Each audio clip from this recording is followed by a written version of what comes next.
Hay casos que son difíciles de creer incluso después de que todo ha sido probado, y este es uno de ellos. Fíjate, cuando los policías entraron en ese departamento pequeño buscando pistas sobre quién estaba profanando las tumbas de esa ciudad, no imaginaban encontrar una verdadera escena macabra. El lugar estaba lleno de muñecas grandes, del tamaño de un niño, sentadas en los estantes, recargadas en el sofá, esparcidas por las esquinas entre pilas de libros y papel viejo. Tenían vestiditos de colores, medias, maquillaje en la cara. Uno de los oficiales movió una de esas muñecas y la casa, de la nada, se llenó de música.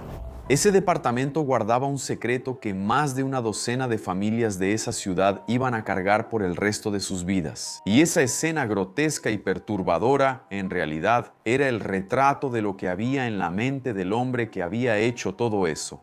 Marcos Campos, y el caso de hoy viene de Rusia. El protagonista era un hombre considerado una especie de genio por su propia ciudad. Pero ese sujeto hizo algo durante años escondido dentro de su casa, algo que nadie imaginaba que fuera posible. Son muchas preguntas que este caso trae, como por ejemplo, ¿cómo logró esconder eso durante tanto tiempo? Y también, ¿qué quería él al final de cuentas con todo eso? Eso y otras cosas vamos a investigar en el episodio de hoy. Así que, vamos a los hechos.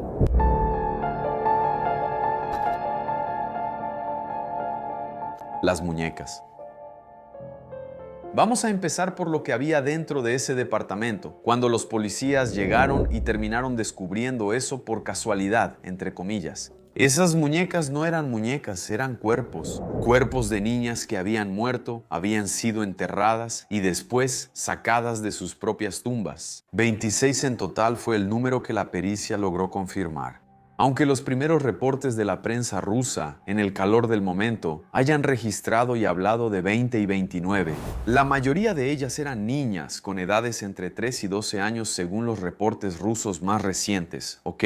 Aunque también algunas versiones antiguas del caso mencionaron rangos ligeramente diferentes. El hombre que vivía ahí había desenterrado esos cuerpos durante años y se los había llevado a su casa, pero él no dejaba los restos ahí tal como los encontraba. Él había estudiado técnicas de momificación y secaba los cuerpos con una mezcla casera de sal y bicarbonato de sodio.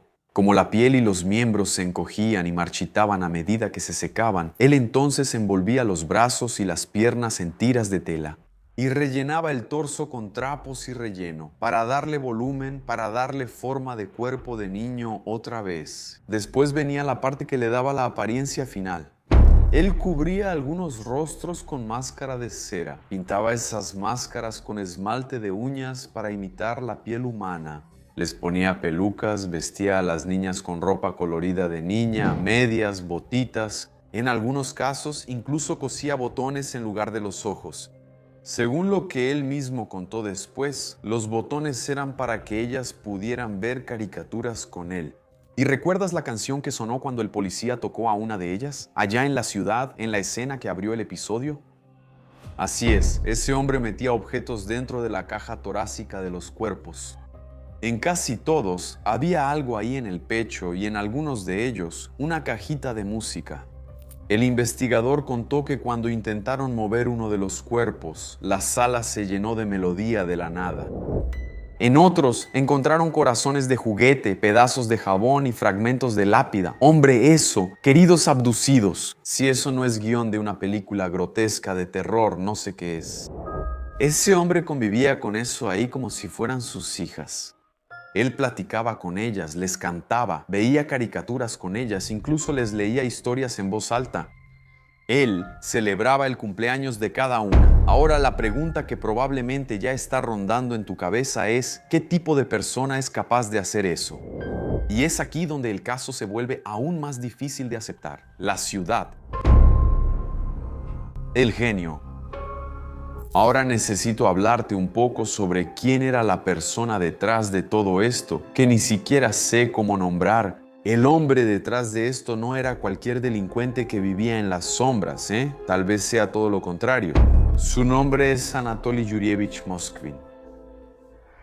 Él nació el 1 de septiembre de 1966 en la ciudad que en ese entonces se llamaba Gorky y hoy se llama Nizhny Novgorod. Está a unos 400 kilómetros al este de Moscú y desde pequeño demostró ser una persona fuera de lo común intelectualmente hablando. Él se formó en el área de lenguas y filología, pasando por el Instituto Pedagógico de Lenguas Extranjeras de Gorky y después por la Facultad de Filología de la Universidad Estatal de Moscú, donde cursó posgrado.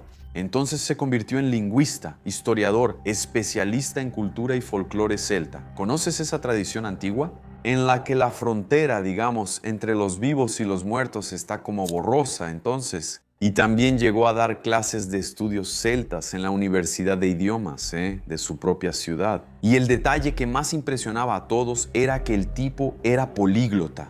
Él hablaba 13 idiomas, escribió libros, diccionarios, traducciones, todo eso era respetado en los círculos académicos. Él tenía en casa una biblioteca personal de más de 70,000 libros y documentos. Los colegas lo describían con dos palabras que normalmente aparecían juntas: genio y excéntrico. Pero su vida personal era de aislamiento casi total. Nunca se casó, nunca tuvo novia, no bebía, no fumaba y todavía vivía con sus padres.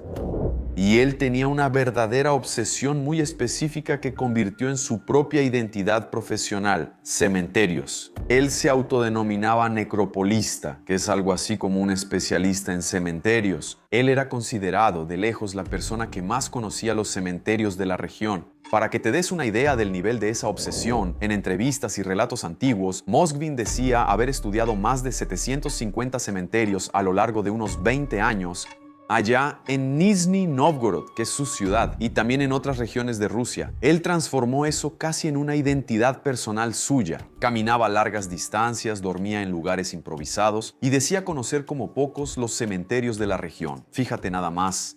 Resulta que todo esto tiene un origen que el propio Moskvin contó después en un artículo que escribió poco antes de ser arrestado incluso. Y ese origen es el punto donde la historia empieza, si es que es posible, a volverse aún más insólita. Según su relato, en 1979, cuando tenía 13 años, regresaba de la escuela y fue detenido por un grupo de hombres vestidos de negro. Eran personas que iban camino al funeral de una niña de 11 años. Varias fuentes que relatan esta historia macabra identifican a esa niña como Natasha Petrova. Esos hombres que estaban en ese funeral, según el relato de Moskvin, lo arrastraron hasta el ataúd de la niña y lo obligaron a besarla. Él besó el rostro de la niña muerta. Él escribió que un adulto empujó su cabeza hacia abajo contra la frente fría de la niña y que no tuvo otra opción más que obedecer y besarla. Y él contó que la besó una vez, luego otra vez y después otra más. Y para terminar, aún según la versión que él publicó, la mamá de la niña le habría puesto un anillo en el dedo a ella y otro en el dedo a él. Como si ahí hubiera ocurrido una boda. Pero mira, necesito recalcar aquí que eso es lo que él mismo escribió, ¿ok? Décadas después, para explicar su propia fijación. No es un hecho verificado por terceros, pero es la justificación que él dio. Y eso ayuda al menos a entender cómo se fue construyendo su obsesión con la muerte, ¿no? Porque a partir de ahí, él empezó a deambular por cementerios siendo todavía un niño y nunca más se detuvo. Bueno, entonces tenemos a este personaje, ¿no?, que acabo de presentar brevemente. El erudito recluso, el mayor especialista en cementerios de la ciudad. Ahora la pregunta es, ¿cómo fue que la policía terminó tocando a su puerta? Y para responder eso necesitamos retroceder un poco en el tiempo, ¿ok? Antes de esa escena de apertura allá en su casa, la de las muñecas. Porque la historia no empezó en esa casa, empezó en los cementerios, de hecho. Alrededor de 2009, los habitantes de su ciudad empezaron a denunciar que las tumbas de sus familiares habían sido violadas. No era un caso aislado, ¿ok? Era realmente una ola de casos ahí. Alguien andaba abriendo sepulturas, hurgando en los entierros, arrancando objetos. Incluso las plaquitas de metal, ¿sabes? Las que están ahí encima de las tumbas, con los nombres. Todas estaban siendo retiradas de las lápidas. Y el detalle más perturbador de esa ola, en algunos casos, la tumba simplemente había sido vaciada. O sea, el cuerpo ya no estaba ahí. La policía, claro, abrió una investigación. Solo que la primera interpretación que hicieron del caso llevó a todos en la dirección equivocada. Y es aquí donde la verdadera investigación comienza, ¿vale? El Ministerio del Interior ruso vio ese patrón de tumbas profanadas y afirmó una hipótesis. Esto es obra de algún grupo extremista. El portavoz incluso llegó a explicar a la prensa que habían reforzado los equipos y formado grupos con los detectives más experimentados en crímenes de extremismo para investigar de cerca este caso. Y esa pista ganó fuerza por un motivo concreto. Entre las tumbas profanadas había sepulturas musulmanas. Eso hizo que la investigación tratara parte de los crímenes como posible crimen de odio motivado por religión. Y ese primer contexto, sin saber todo el trasfondo, tenía sentido, ¿no? Tumbas de una comunidad específica siendo atacadas, la lógica apunta a persecución. Pero 2 años de investigación en esa línea no llevaron a ningún lado. 2 años. Los detectives especializados en extremismo investigaron literalmente y figurativamente, yo diría, y no encontraron ninguna organización. Detrás de esto, ninguna célula, motivación política, nada. Eso porque simplemente no había nada. Toda la premisa estaba equivocada. No era un grupo, era un ejército sombrío y decidido, pero de un solo hombre. En enero de 2011 hubo un atentado en el aeropuerto Domodedovo allá en Moscú. Las autoridades rusas se pusieron en alerta y ese contexto de tumbas musulmanas profanadas aumentó la sensibilidad en torno a cualquier posible tensión religiosa. Los investigadores entonces empezaron a mirar con más atención esos cementerios. Había detalles que no coincidían con el perfil de un ataque común. En algunos casos, alguien manipulaba elementos muy específicos de las sepulturas, sin destruir el entorno, ¿sabes? Lo que había alrededor. No parecía simplemente una represalia furiosa por causa del atentado. Era demasiado específico y el asunto seguía. Y a medida que esa hipótesis de grupo extremista empezaba a perder fuerza, porque no lograban vincularlo a nada, una cosa quedaba cada vez más clara. Quien estaba haciendo eso conocía muy bien esos cementerios. No era alguien actuando ahí por impulso, realmente buscando una represalia. Era alguien que sabía moverse por ahí, sabía dónde meter mano, sabía qué buscar y sobre todo tenía demasiada familiaridad con ese universo. Ahí fue cuando surgió un nombre, ¿verdad? De hecho, el nombre empezó a volverse casi imposible de ignorar. Anatoly Moskvin. Él no era un desconocido en ese medio, evidentemente. Al contrario, era el sujeto que estudiaba cementerios desde hacía años, escribía sobre eso, conocía tumbas, mapas, lápidas, historias de muertos y rituales funerarios, como casi nadie ahí en la región. Hasta ese momento, eso lo convertía en un especialista. Pero, para los investigadores, también podía convertirlo en alguien con demasiado conocimiento, demasiada familiaridad y la oportunidad de actuar en esos lugares, ¿no es así? Fue así como, en noviembre de 2011, la investigación llegó al departamento donde vivía Moskvin y también al garaje vinculado a él. Los policías entraron ahí, buscaron pruebas sobre las profanaciones en las tumbas, solo que lo que encontraron ahí era mucho peor que una colección de placas arrancadas de lápidas, ¿ok? No era cualquier ladronzuelo. Encontraron la colección de muñecas de la que les hablé, que en realidad eran cuerpos. Y mira, hay hasta una ironía en todo esto, ¿no? Porque Moskvin era justamente una de las personas más conocidas de la región cuando se trataba de cementerios. Entonces, al principio, seguramente lo vieron más como una fuente de información que como un sospechoso. Fue solo después, cuando las cosas se fueron estrechando, que él empezó a figurar en eso, lo que resultó en esa visita a su casa. Pero hasta entonces, durante mucho tiempo, el tipo tal vez era más consultor de la policía que sospechoso. Fíjate, prácticamente ese dicho, ¿no? De que cuanto más obvio, más escondido está. Bueno, pero encontrar los cuerpos fue solo el comienzo del trabajo, porque ahora tenían los 26 cuerpos ahí en ese departamento y lo difícil sería reconstruir lo que había pasado con cada uno de ellos. ¿De dónde vino cada cuerpo? ¿Cuántas tumbas en total había abierto? ¿Y por cuánto tiempo había estado ocurriendo eso bajo las narices de todos? Y fue en esa reconstrucción, digamos, que la dimensión del caso explotó. Al registrar el departamento de Moskvin, la policía no solo encontró los cuerpos, también encontraron las placas de metal arrancadas de las lápidas, encontraron instrucciones sobre cómo fabricar muñecas, encontraron mapas de los cementerios de la región. También encontraron unos zapatos ahí cuyas suelas coincidían con las huellas que ya habían encontrado en algunos cementerios profanados. Y también encontraron una colección de fotos y videos mostrando tumbas abiertas y cuerpos siendo retirados de la tierra.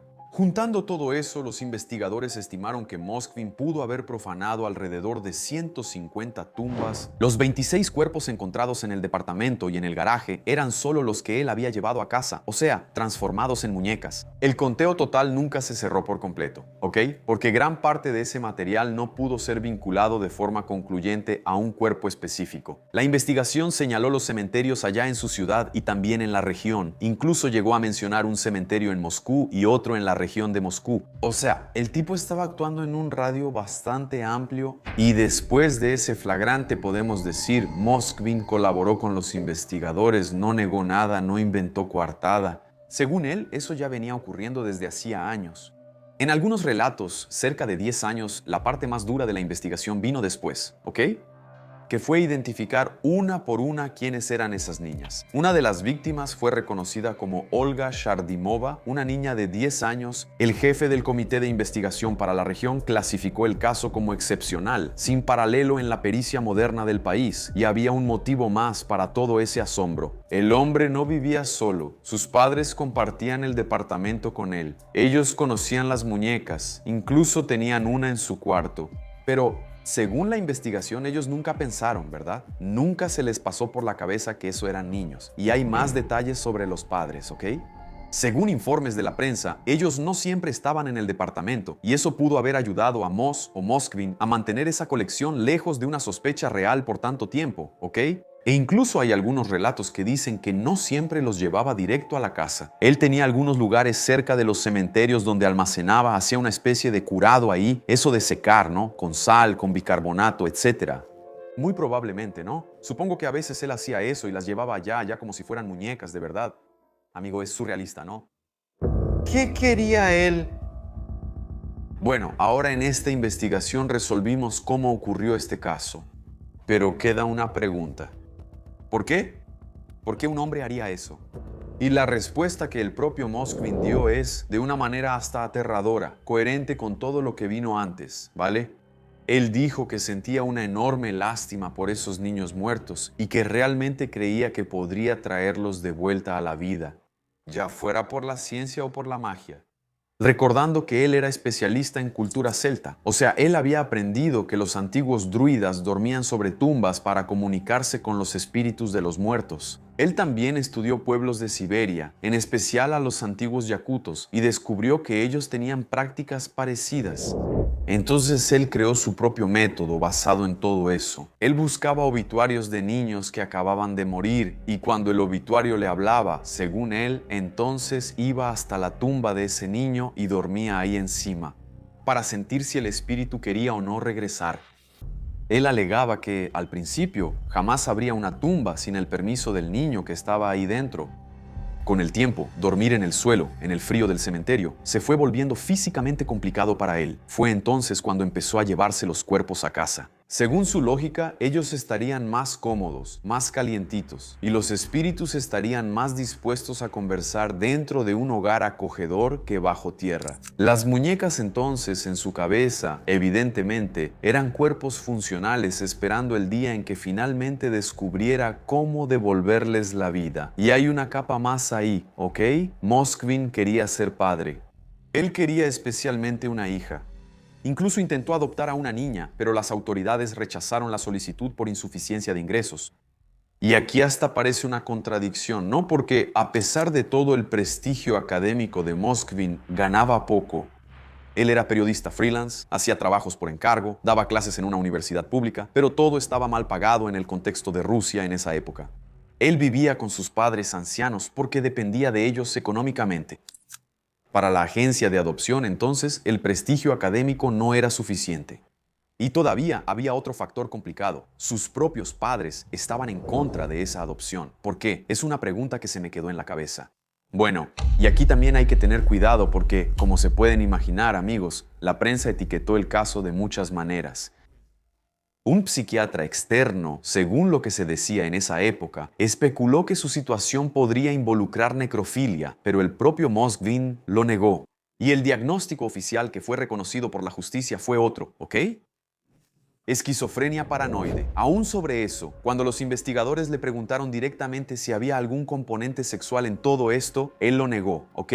Él insistía en que las veía como hijas, pero la parte que más indignó a las familias fue su aparente indiferencia. No hubo pedido de disculpas, demostración de vergüenza, nada por el estilo. En la cabeza de Moskvin, aparentemente él creía que tenía razón en lo que hacía, tenía un motivo. Eso queda evidente cuando los padres de las niñas confrontaron a Moskvin.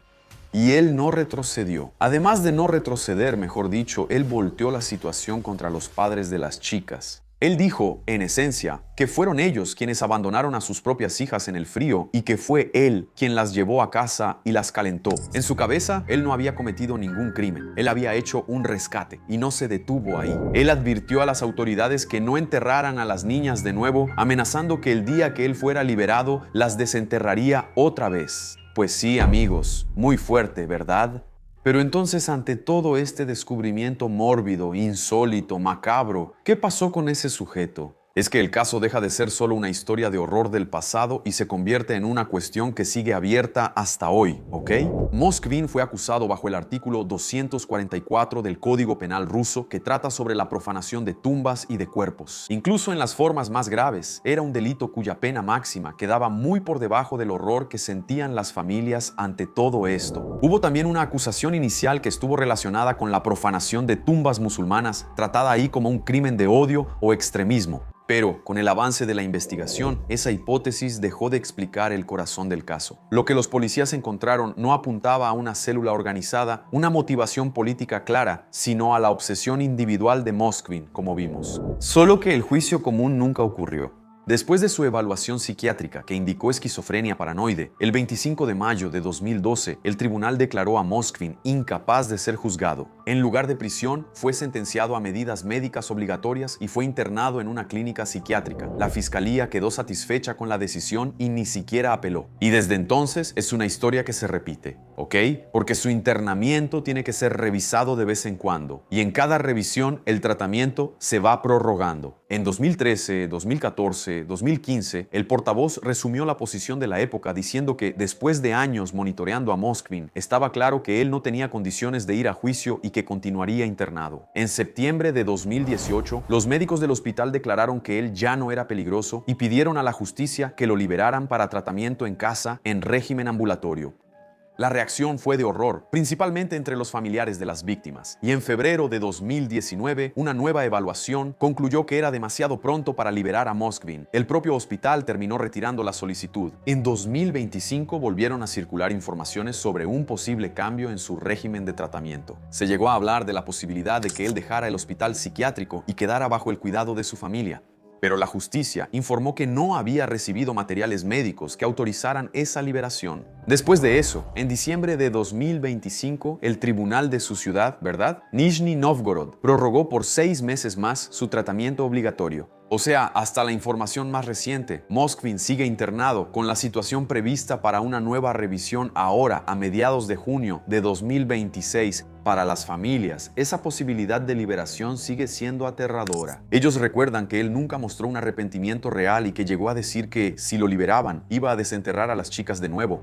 Y aquí, retrocediendo un poco en el tiempo, hasta 2016, vean el tamaño de lo insólito que hay en el contexto de este hombre. Como dije, allá en 2016 se informó que Moskvin planeaba casarse con una mujer de 25 años que había asistido a sus audiencias. Pero tengo que decir que ese es uno de esos datos secundarios, digamos, del caso, ¿ok? Así que vale la pena tratarlo como un relato de la prensa, no como un hecho central comprobado. Pero no sé, ¿verdad? Lo que se sabe de hecho es que Anatoly Moskvin, como dije hasta el cierre de este episodio, sigue internado en el hospital psiquiátrico ruso. A lo largo de los años, algunas evaluaciones y discusiones médicas llegaron a señalar estabilidad en su condición y la posibilidad de un tratamiento menos restrictivo. Por la lógica clínica, la internación compulsoria no debería ser perpetua y él tiene diagnóstico de enfermedad mental, no una sentencia de prisión. Pero entonces, si está apto para ser liberado, podría ser juzgado ahora, ¿no? No sé. Y la ley rusa, como la ley de la mayoría de los países, prevé la reinserción cuando el paciente es considerado estable, ¿ok? Del otro lado están las familias, las madres que tuvieron a sus hijas arrancadas de sus propias tumbas, que recuerdan la frase de él, acusando a la familia de haber abandonado a las niñas en el frío. Piensen, amigos, en la dimensión de eso. Esas familias perdieron a sus hijas, muy jóvenes, prácticamente niñas. Luego va ese tipo y profana las tumbas. Es algo que roza esa agua sucia de alcantarilla en el fondo del alma, ¿no? Por esa razón, evidentemente, para todos los familiares y cualquier persona sensata, la reinserción de ese hombre es un riesgo, ¿no? Y aquí queda la pregunta que la justicia rusa necesita responder cada cierto tiempo y que yo, incluso, quería dejarte a ti que me estás viendo. ¿Tiene sentido que un hombre con esa historia vuelva a vivir en sociedad, incluso bajo supervisión médica, supervisión familiar y todos los requisitos que el Estado pueda imponer? ¿O para él, la puerta debería permanecer cerrada? Cuéntame en los comentarios qué piensas sobre esto. Aprovecha para darle like al video si te gustó. Suscríbete aquí al canal para más casos reales como este. Cada semana, lunes, miércoles y viernes, hay episodios. Y si es posible, hazte miembro aquí para colaborar con estas creaciones. ¿De acuerdo? Te agradezco muchísimo tu compañía. Un beso del pelirrojo y hasta el próximo episodio.